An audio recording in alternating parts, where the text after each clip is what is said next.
Hi guys, Ilumiknight here with another narrated Age of Empires 2 game. This is another 2 versus 2 in Black Forest, played with random civs. As you can see, I got the Chinese. This is definitely one of my weaker civs, if not my weakest civ to play. I don't know, it's just the fact that you start with 6 villagers, no food, and less wood that just really weirds me out. I always forget what I'm supposed to do when I play as the Chinese. But for the most part, with most civs, what you should do first thing is always build houses, obviously. Build 2 or 3 houses, you know. I'd recommend 2, but you can get, if you're not very good at remembering to build houses, then you should build 3. The objective is to make sure that you don't stop making villagers. Like, your town center should always be doing something, whether it's researching loom or making villagers. Every second that you waste not making a villager is a second that you're going to be behind the other team. You'll notice that the scores in the bottom right are not changing, and that is my fault. It is due to a weird bug in the mod that I use to play this game. Well, I actually don't play the game in the mod, but I record the videos for YouTube off the mod, and what it does is, it lets me run the game in like this weird resizable window mode. It's kind of weird, but it makes it look much nicer, much crisper picture. Because I have one of those widescreen monitors, so it's all distorted and stuff. A couple things. So, after you get the food source, what you want to do is you want to put a couple villagers on wood. I'd recommend 3, and then you just add more later. You can see I'm hunting boars right now. If you're not a very confident player, you totally don't have to hunt boars, but that just means you gotta focus on wood a lot more early on in the game so you can get farms up quickly. The idea is, with all this beginning stuff, is what you want to do is you want to get pretty much everything that needs to be done in the Dark Age, so that you can spend as little time as possible in the Feudal Age, so that you can get to the Castle Age as fast as possible. Now, this doesn't really apply to most maps. It applies as long as you're fast castling. I mean, if you plan on doing anything fancy in the Feudal Age or something, then this doesn't really apply. Now, you can tell that I'm getting absolutely owned by this boar. That was due to some lag, and pathfinding isn't necessarily perfect, and that villager got confused. But that was super lucky. So after I got my second boar, I always start putting up farms, but if you're not hunting boars, you gotta put up the farms really early. The idea is to get somewhere close to 27 villagers before advancing to the Feudal Age. So it's always a good idea to look up at the tip top, the 25 out of 25. You can see that I didn't quite make it to 27, but due to some lag, I wanted to make sure that I advanced and didn't fall behind. Yeah, I was not playing very well this game, so please pardon my crappiness. Once you've reached the Feudal Age, assuming you're trying to get to the Castle Age really quickly, which is, a sort of default thing, you build a market and a blacksmith. That's the first thing that you should do. Don't make too many villagers in the Feudal Age. That is a common mistake that I see people make, where they queue up like 50 villagers in the Feudal Age. Don't do that. You want to queue up like 2. I always queue up 2 in the Feudal Age.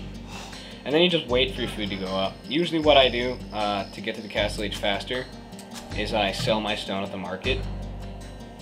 But you have to be careful with that.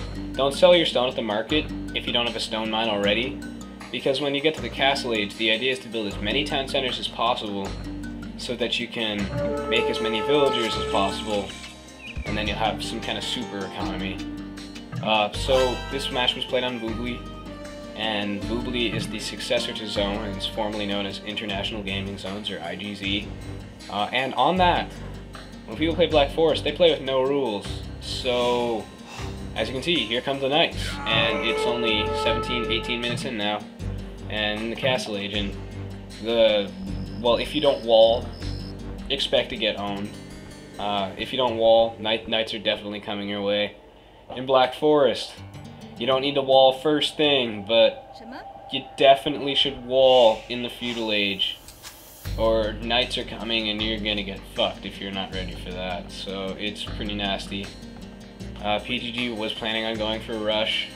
He was planning on using some knights, but Run Baby Run beat him to it, and he just comes with knights and just slaughters him.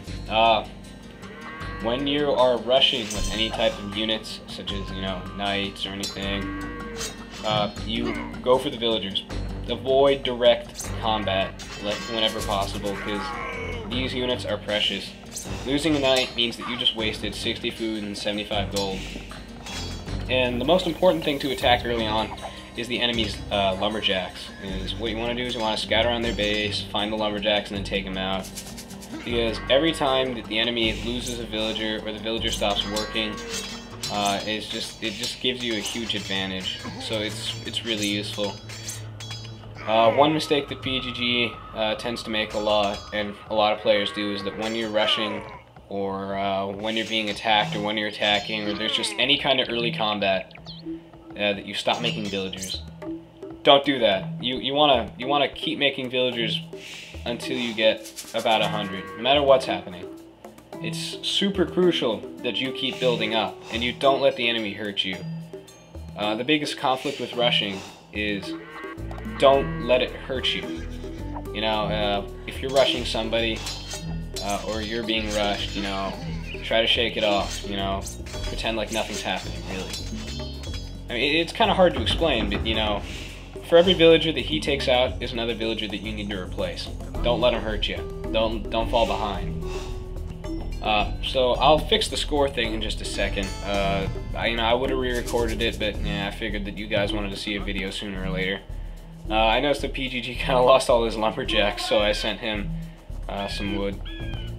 Again, this is definitely not my best performance by far. This was one of many games that I played throughout that day, so I was kind of tired and a little discouraged because I lost a lot that day.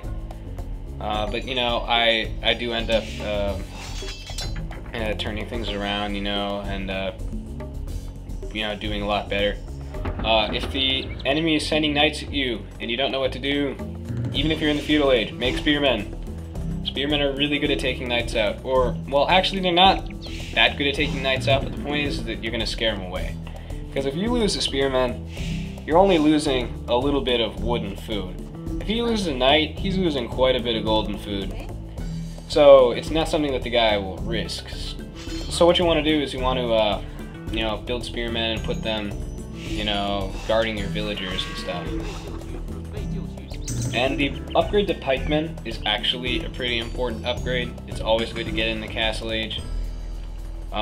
So it's getting to about 30 minutes in game time, so I'm starting to pump out my army.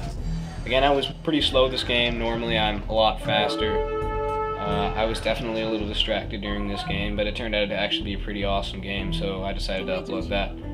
I did send some pikemen to go try and assist PGG, but he really turned it around with by spamming lots of knights. Knight rushing is definitely one of the most common strategies you'll see online, where someone will get to the castle age rather quickly using what I told you in the beginning, and then he will build stables and start dishing knights at you. And it's a really effective rush for the sole reason that knights are really bulky.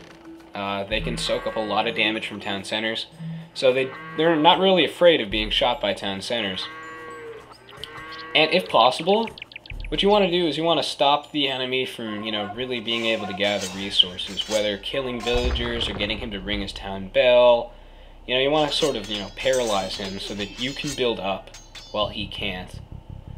So Run Baby Run is pretty much repelled from PGG's base at this point, and PGG is trying to just get into someone's base, and I'm getting ready to attack. As you can tell, I decided to go archers. I'm not exactly sure why I went archers again. I'm not very good with the Chinese, but I figured that Prince Edward would make some Mamluks or something like that, and Mamluks have very, very low range defense. So, as you can see, PGG's knights are trying to get into Prince Edward's base, and it really looks like we're getting our asses kicked right now. But you know, even if it looks like you're doing poorly, you know, keep trying, because you never know.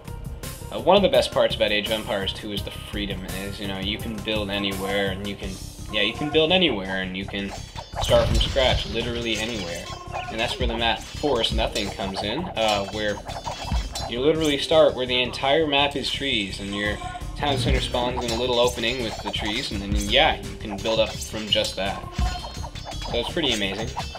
Mass archers is always nice, but you have to back up the archers with some kind of siege unit, obviously. And lo and behold, I was right, that it was actually a good idea to make archers. I have no idea why he decided to go champions and pikemen, but man was that good for me, because archers are just really good at taking out infantry. For the most part, obviously not against gods. And you can see PGG is losing quite a bit of his base. His score looks pretty low because he's not making villagers while being attacked. Crucial mistake. But he's a really good player anyway, so he can definitely get away with that. When you're using archers, to avoid getting owned by mangonels, it's good to use the staggered formation, or just get right up in the mangonel's face and shoot it before it can shoot you. I don't really have that many tips for using the Chinese, but scorpions are definitely very useful, and they get a very good, well-rounded units. The good news with them is that their town centers support 10 pop instead of 5, so you really don't need that many houses. So Prince Edward was definitely not ready for this attack. I mean, he had some champions and pikemen, but they're not going to do very much to archers. And archers are very good, but they have to be in mass. They're very flimsy. The best way to take out archers is with siege onagers usually, or anything with area of effect. Heavy cavalry also helps. So I'm also fortifying PGG's base. When you're playing in a team game, it's always a good idea to build military buildings in your ally's base so that you can get troops to him much faster. You can see I'm coming in with the trebuchets. I normally prefer to use bombard cannons, but the Chinese don't get them, which makes me sad. But yeah, they'd be pretty cheap if they had them. So the surprising thing is, while I was just absolutely mowing Prince Edward down, and PGG was just coming in with knights and just finishing off all the villagers, I did not see any forces from Run Baby at all, which was nice. This was definitely a very, very, very easy sweep for me. So I'm just clearing up his base right now. As you can see, there's just lots of stuff blowing up. And I'm starting to make Chuko news, which are very, very good. They're rapid fire, so even to Huskarls, they actually do a decent amount of damage to, because, you know, instead of just one damage, it's like 1, 1, 1, 1, 1, 1. So it does add up. A good thing with archers is they do get an attack bonus on pikemen, so if you're attacking with knights, it's always good to back them up. You can see that PGG is slowly starting to make villagers again. Yeah, and yeah, you can see that I just reminded him to do that there. I tend to do that a lot. So it definitely looks like we've won here, and yeah, we do. And I sent some more tribute to PGG because it looked like he needed. So once you sort of started to clear some ground in an enemy base, a good idea is to plop some military buildings down there and start building a sort of expansion in that area. Age of Empires has a lot to do with this idea of map control, where you want to control as much of the map as you can, because whoever controls the map, whoever controls, you know, more of the map has the advantage. Because with all that land, you can do so much more. You know, if you lose some of it, you still got a lot more to go. That's pretty much what Age of Empires is all about, is clearing the enemy off the land and giving all the land to yourself. I suppose that's why it's called the Conquerors, because you're supposed to be conquering lots of land. So yeah, it's pretty much over right now. Run Baby tries to make some pikemen to fend off the knights, but yeah, they just get absolutely slaughtered by my archers.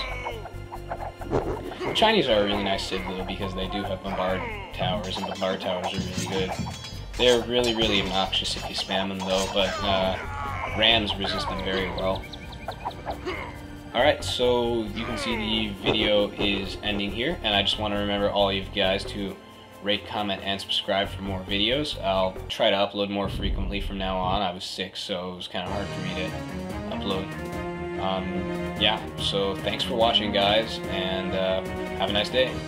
Bye.